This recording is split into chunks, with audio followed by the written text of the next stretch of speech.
Assalamualaikum warahmatullahi wabarakatuh. Bertemu kembali dengan saya di pelajaran kelas 8 Informatika semester 1, yaitu tentang jaringan internet. Sebelum kita ke jaringan internet, kita harus mengetahui dulu apa itu internet.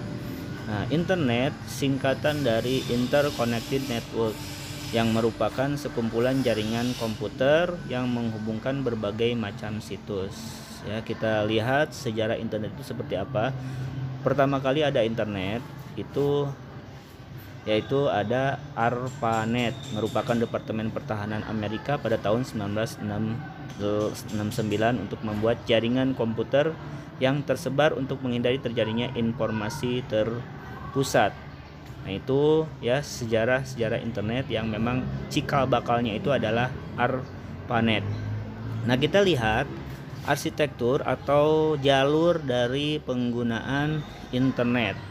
Pertama, kita mungkin yang harus kita punya yaitu adalah PC atau personal computer. Yang kedua adalah modem, ya, kemudian jaringan telekomunikasi yang nanti akan menjalurkan antara telkom dengan internet, ya, kemudian ke modem, kemudian ke VC. Itu adalah jaringan internet, ya, jalur-jalurnya atau arsitektur dari internet, ya, supaya terkoneksi dengan internet. Kita lihat sekarang untuk selanjutnya, ya, materinya yaitu tentang keunggulan, ya, dan kelebihan internet. Apa keunggulan internet? Pertama, komunikasi murah. Kemudian sumber informasi besar, tantangan baru untuk berusaha, keterbukaan tanpa sensor, jangkauan yang tidak terbatas sehingga bisa siapa saja yang bisa menggunakan internet. Kemudian kegunaannya, internet sebagai media komunikasi, sebagai media promosi, media komunikasi interaktif, ya. Kemudian internet sebagai alat research and development. Yang kelima adalah internet sebagai sarana pertukaran data. Tuh. Untuk dapat melakukan koneksi ke jaringan internet, maka ada beberapa hal yang perlu dipersiapkan. Antara lain apa? Ya.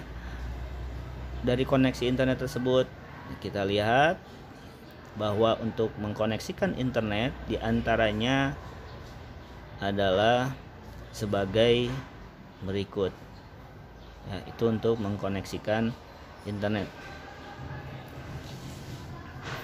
ya. Anda mungkin dengan adanya internet ini udah terbantu, ya, dengan berbagai macam ilmu yang ada di dalam internet.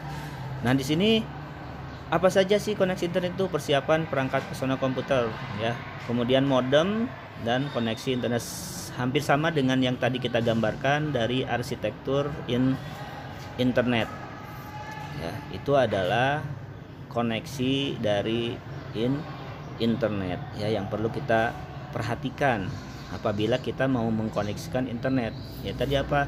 Personal computer atau misalkan PC, kemudian ada modem, ya, kemudian ada jaringan telekomunikasi, kemudian jaringan internet yang nanti akan menjalurkan internet ke modem kita, kemudian tersambunglah ke dalam VC sehingga kita bisa terkoneksi dengan internet, ya. Itu emang dengan adanya internet kita terbantu semuanya, ilmu-ilmu, kemudian gampang, ya, untuk mencari suatu informasi secara cepat dibandingkan dengan menggunakan informasi-informasi yang lain, ya, yang lebih cepat itu menggunakan internet.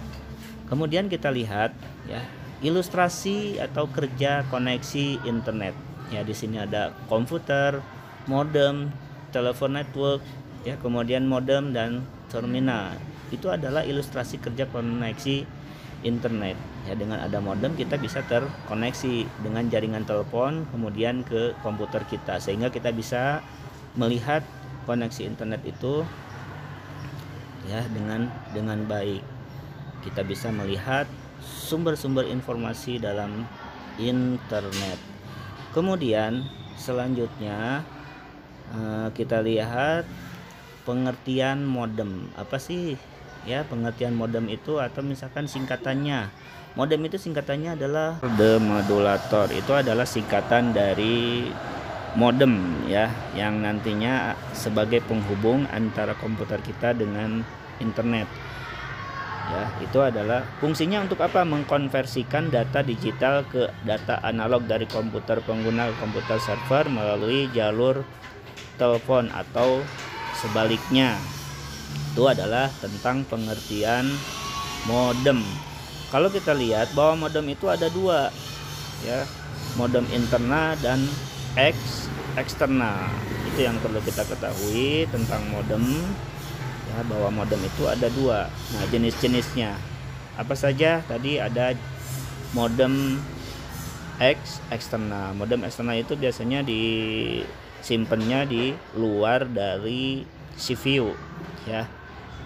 Itu atau modem yang terletak di luar PC atau terpisah dengan PC yang dilengkapi dengan panel LED atau LCD yang dapat dipindah-pindahkan ke tempat yang lain. Makanya untuk modem ini gampang ya untuk pengkoneksiannya, karena kita beradanya ada di atau letaknya ada di luar PC tersebut. Itu adalah jenis modem yang pertama, yaitu modem eksternal ya. Yang kedua adalah modem internal. Modem internal itu adalah modem yang terletak di dalam CPU sebuah PC yang terpasang dalam salah satu slot ekspansi yang ada dalam CPU. Ya, kita lihat gambarnya, bentuknya itu ya yang seperti kartu ya yang ditempelkan ke dalam motherboard yang ada di dalam CPU.